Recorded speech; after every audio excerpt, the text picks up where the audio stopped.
Pagkahatid ko sa estudyante ko kanina, eto nga't naligo na ako. Tamang-tama din naman dahil nakatulog na ang batang maliit kaya eto't nakaligo nga ako. Matutulog nga muna sana ako dahil inaantok ako ng mga oras na yan. Kaya lang nagchat nga ang aking inay na pupunta nga daw siya dito sa bahay. Kaya eto't dali-dali nga ako naglinis dito sa salas. Nakakahiya naman na madadatnan na naman yung makalat itong bahay. Kaya lang nung nagchat pala sa akin ng aking inay ay nasa biyahe na pala. Kaya ayun, naabutan niya ako naglilinis dito sa salas at hindi pa talaga ako tapos maglinis. Ganon talaga ang mga senaryo kung kailan may pupunta dito sa bahay, saka pa makalat pero kapag walang pupunta palaging ang linis. At basta pupunta dito sa bahay ang aking inay, hindi talaga yung nawawala ng pasalubong kahit anong pasalubong pa yan. Napabisita nga dito ang aking inay dahil meron talaga siyang sadya sa akin. Pero hindi yan mangungutang or manghihingi ng pera kaya nagpunta dito sa bahay dahil iba talaga ang sadya niya sa akin. Char. At saka pinapapunta ko din talaga siya dito sa bahay dahil meron ako mga gamit na gustong ibigay sa kanya, lalo na yung mga pinggan, tsaka mga una na pinaglumaan ko.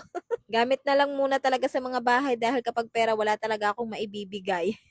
Pero sa totoo lang, nangangarap din talaga ako na matulungan ko ang magulang ko, lalo na ang aking inay, lalo na nag-iisa lang siya at nag-iisang bumubuhay sa mga kapatid ko dahil single mother yan. Hiwalay kasi sila ng aking ama. O, tingnan nyo na sa sobrang close natin, pati personal na buhay namin, kinukwento ko na sa inyo. O, siya punta lang nga tayo dito sa gagawin ko. Bali, irereban ko nga tong buhok ng aking ina dahil tingnan nyo naman yung buhok niya, napakabuhaghag na talaga. Bali, ito nga palang gagamitin kong pangreban sa buhok niya, yung nagte-trending sa Black App na napakadali lang talagang gamitin. Bagay na bagay sa pangalan niya dahil so easy nga pala ang pangalan ng pangreband na to. Sa totoo lang, hindi naman ako expert. Nagustuhan ko lang tong pangreband na to dahil napakadali lang niyang gamitin. Hindi na natin pa kailangan pa magtimpla-timpla dahil timplado na yan. At yun nga, basta na lang natin i-apply sa buhok natin. Pwede nga tayo magreband ng mag-isa lang dito. At ayun, may kasama na nga pala tong panlagay sa tenga. Nakalimutan ko pang ilagay. At saka itong shower cap. At saka itong pangsapin sa pinakalikod. Pagkatapos, ibababad lang natin siya ng 30 to 40 minutes. At ayun nga't habang inaantay namin, ay inayos na nga namin itong mga una na ipapadala ko sa aking ina. At para hindi naman mahirapan sa pagbibitbit ang aking ina, nilagay ko na nga dito sa vacuum sealed bag. Hindi ko pa nga din nalalabhan ng mga una na yan at meron pa talaga yung mga bakas ng kahapon. Eh sabi naman ng aking ina, siya na nga lang daw maglalaba at lalagyan na lang muna daw niya ng mga punda. Tapos eto nga, balik na tayo dito sa buhok ng aking ina, bali na ibabad na namin yan at nabanlawan na nga niya. Kaya lang nalobat nga yung pang-plancha ko, kaya hindi ko nga na-plancha yung buhok niya. Pero kahit hindi ko na-plancha, tingnan nyo naman na naging resulta. Tumi-straight talaga tong buhok ng aking ina. Wala nga din akong pang-blower ng buhok, kaya hindi ko din talaga yan na-blower. Pero tingnan nyo naman, ang ganda ng naging resulta sa halagang 100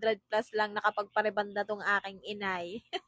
Yun nga lang, dahil pang-reband nga siya, meron talaga siyang amoy. Kaya hindi siya pwede sa mga buntis o kaya sa mga breastfeeding mom. Kaya ayun, hindi talaga siya pwede sa akin. Eto nga't natuyo na ang buhok ng aking ina at talaga naman, straight talaga ang buhok niya.